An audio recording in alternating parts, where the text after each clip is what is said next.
Carlsen against Nakamura. Yeah. And it's Queen's Gambit. No. Yeah, well, what was the move order? I've missed it. I've missed sure it talking. It was C4. 1c4, yeah. And this Queen's Gambit, Hikaru plays... I mean, it kind of became his very main line, right? And in this position after b6, there is a lot of various tricky moves, but Magnus goes for a straightforward bishop d3. A very solid line for black, but 0 winning chances. And he kind of needs winning chances if he wants the title himself, Hikaru Nakamura.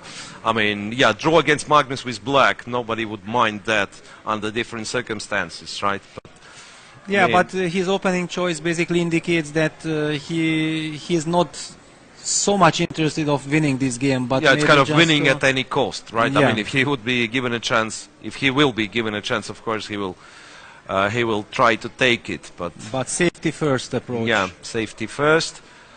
Let's see. Well, on the other hand, it doesn't look like Carlsen is getting a lot in this game. Yeah, but the black knight on a6 is kind of stuck, and the knight on b5 is very knight on nicely b5 placed. is nicely placed, right? So that will be like okay. I mean, it's a nice approach for Carlsen. I mean, you're playing for a slight plus. Yeah, it suits him perfectly in case if Karjakin beats Duda. Yeah, then he might make a draw and then increase his distance with pursuers. Rook 8 to c1. And I'm wondering if you ever consider taking with the pawn if black captures on d4, because it kind of leaves the knight on a6 without a single move, but probably you still take with the knight, yeah? Yeah, because black is kind of getting ready to go knight b8. Rook 8 to c8, knight e5, another so that knight b8 can be met by knight c4. Yeah, knight c4 at some point. Yeah, it's clear. He prepares knight c4 as well as in some positions f2, f3 just to kick this centralized knight from e4 away. And Magnus 30 seconds ahead on the clock. Yeah, well, he always has in a very comfortable situation. Very interesting way of spending time, which is not spending time at all. I mean, he's playing very, very fast. Yeah, but also we see how important was to have this World Championship match. I mean, it seems like he's very well prepared. He has so many ideas in all kinds of openings. So, like for next half a year, he can play on this old preparation. Knight d6. Well, of course, the black's will to exchange the knight on b5 is understandable if this move works tactically.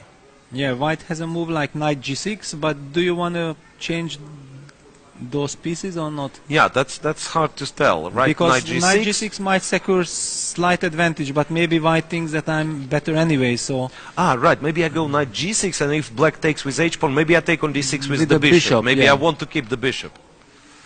Okay. Yeah, knight g6, h6, bishop d6, and black cannot really take. So that we will... By the way, this very exact line had been played between the two players in the Sinkfield Cup Classical game in the last round when Magnus beat Hikaru in this very, very long rook endgame, yeah. It actually was nothing special, right? But then Hikaru made a couple of mistakes and he lost in the end. Right, checking the other games. Karjakin against Duda is actually very, very sharp. Some Sicilian... the same Scheveningen stuff. Yeah, but Karjakin seems to be much more convincing than Nepo. Okay, so but first, of course, let's finish with this one. Of course. Yeah, I'm just checking if there are like early results or something. Magnus, not really. Basically, today it's the first time Magnus really taking his time, yeah?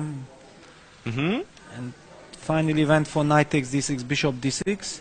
But this case he might be regretting having spent so much time, because this is a move he could have made instantly. Queen g4. Queen to g4. But those are the moves which I'm not liking against Hikaru, because usually Hikaru is very good at reacting to all those like direct threats. Yeah, strange looking moves. And cd. Rook c8, but maybe Magnus has calculated something. Okay, now you take with the rook, right? Yeah, but what are we missing?